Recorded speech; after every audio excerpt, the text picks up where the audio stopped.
Welcome to Spotlight. I'm Hale Walker, and my guest today is Sandeev Sarna from DTE. And our sponsors today is our friends from St. Clair County Department of Veterans Affairs.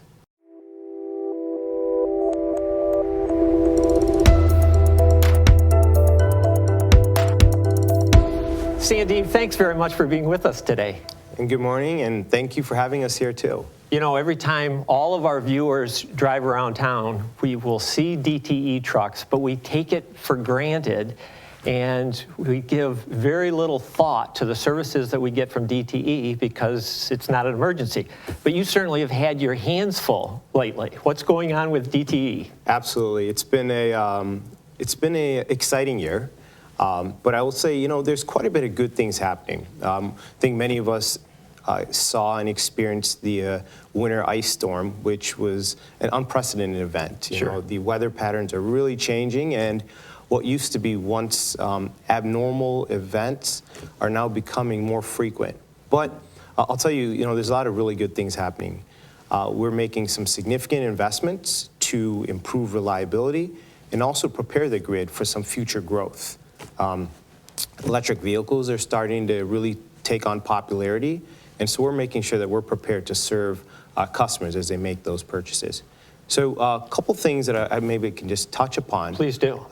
With respect to kind of reliability and what's happening. So we filed the DGP, which is a distribution grid plan, with the commission back in 21. That outlines our 5 to 10-year investment on where we're going to make some pretty significant investments to improve the grid. So 4 areas that I'll touch upon. One is tree trimming. Tree trimming has been an area of focus for us, and since we've deployed our really, aggressive tree trim program, we've seen some really big improvements in terms of size of outages and the length of outages. So really clearing the trees off our power lines has been a significant, really, improvement that we've made. Another space that we're really working on is automation. The grid of the future is going to require automation. What that means is that there will be devices on the electrical grid that will open and close and restore customers without us even having to send crews out. So in a large storm event, we should be able to restore a significant amount of customers before even rolling a truck out. So look, it's something really exciting that's happening in the industry, and we're looking forward to kind of, getting involved in that space.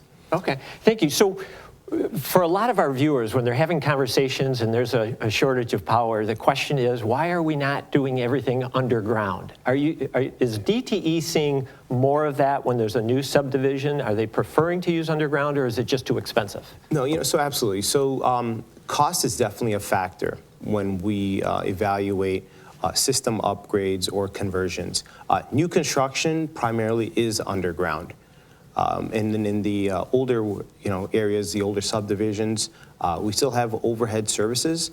We have programs to convert them from overhead to underground, but we've also have a lot of hardening programs that we're deploying to replace old poles, old wires, and pole top equipment. So a lot of overhead replacements and upgrades are happening, but new construction is mostly underground, especially for services.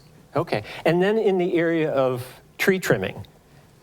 So we as consumers, are we helping you when we make the call and saying that my tree is tangled in the lines, or are you on top of that with the crews that you have going around and looking for issues? So great question. So right now our programs are designed mostly to remove trees and cut trees along the, the easements on both sides of our electric system.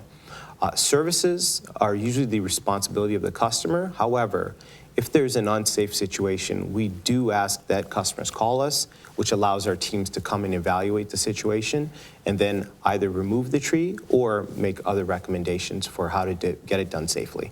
Okay.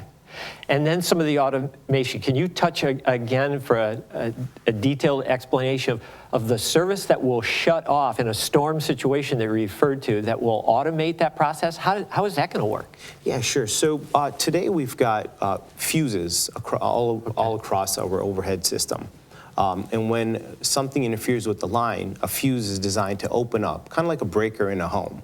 Okay. And with some of the automation, what we'll have is reclosing fuses and also some automated jump ring devices. So what'll happen is if you have so a grid is kind of like a web. If there's some trouble on one part of the web, a small area will open up, and then the rest of the grid will close on its own, so that rather than having 1,000 customers out, you may have 100.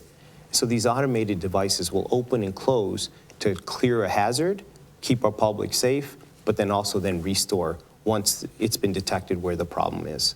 Okay, thank you. That helps a lot. No problem. So what else should we know about what DTE is up to? So, well, you know, like I said, making some significant investments.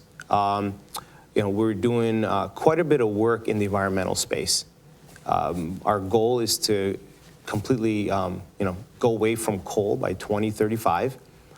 Right here in our backyard, you know, we've put up the Blue Water Energy Center, which is a natural gas plant that is just, you know, great for the environment. It's efficient.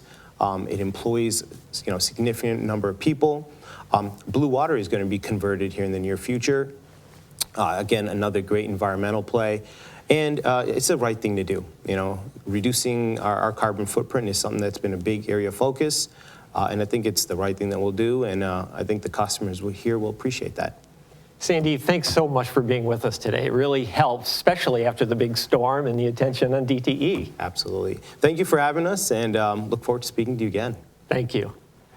And thank you for staying tuned to Thumbcoast TV as we spotlight economic development and nonprofits in the Thumbcoast region. Thanks for being with us.